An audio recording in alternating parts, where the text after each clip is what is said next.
كويس، يلعب بعرض الملعب يا ولد. مصطفى فتحي يسدد، تصطدم بقلب دفاع فريق انيمبا اللاعب اودوجي وتتحول الى ضربه ركنيه.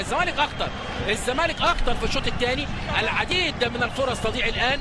بص احمد توفيق راجل يا ابو حميد، لحق الكره، لعب لمصطفى فتحي اللي سدد، ولكن الكره تتحول الى ضربه ركنيه.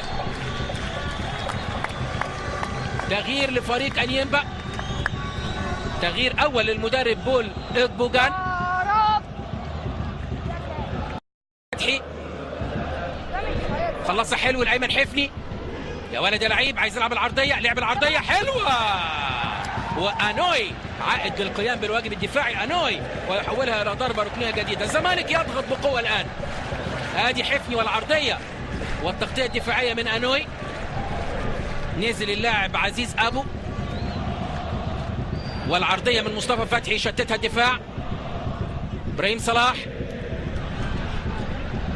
تتخطف من ابراهيم، هجمه مرتده لانيمبا،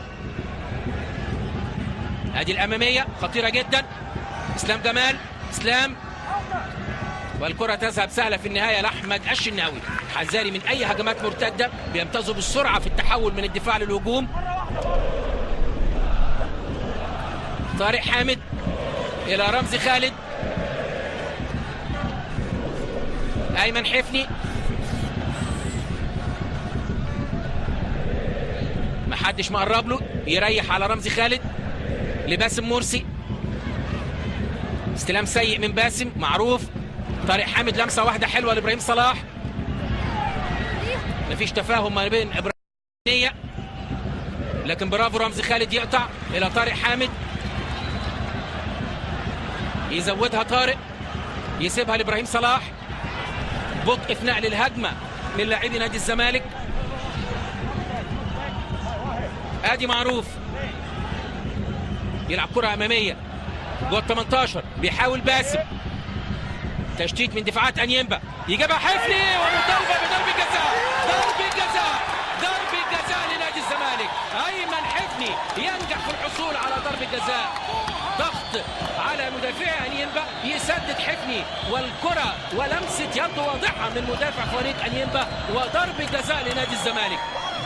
كل التوفيق لباسم مرسي، ادي لمسه اليد، لمسه اليد واضحه، حكم اللقاء قريب ويحتسب ضربه جزاء للزمالك. باسم مرسي على تنفيذ ضربه الجزاء.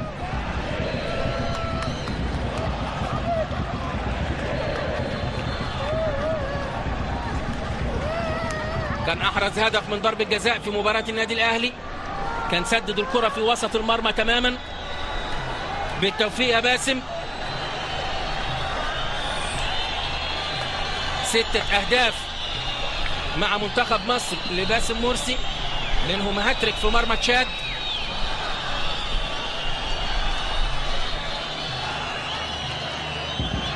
كان سجل هدف الفوز على انيمبا في مباراة الجولة الأولى هناك.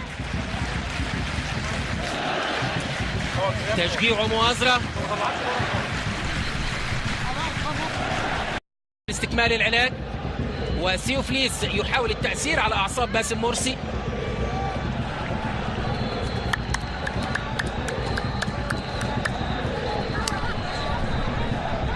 يا رب.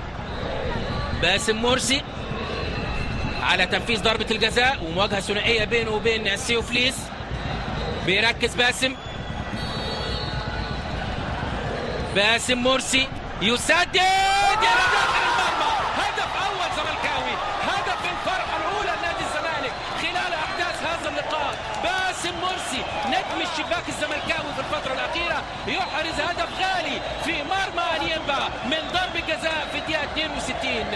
أول أهداف الفارس الأبيض يحرزه باسم مرسي من ضربة جزاء. فرحة كبيرة في مدرجات ملعب بيترسبورغ، لما لا، والزمالك يقترب بإذن الله تعالى من التأهل إلى نصف النهائي لدوري أبطال إفريقيا بعد غياب 11 سنة. باسم مرسي لعبها حلو، باسم مرسي على يسار الحارس سيوفليس، معلنا عن أول أهداف هذا اللقاء.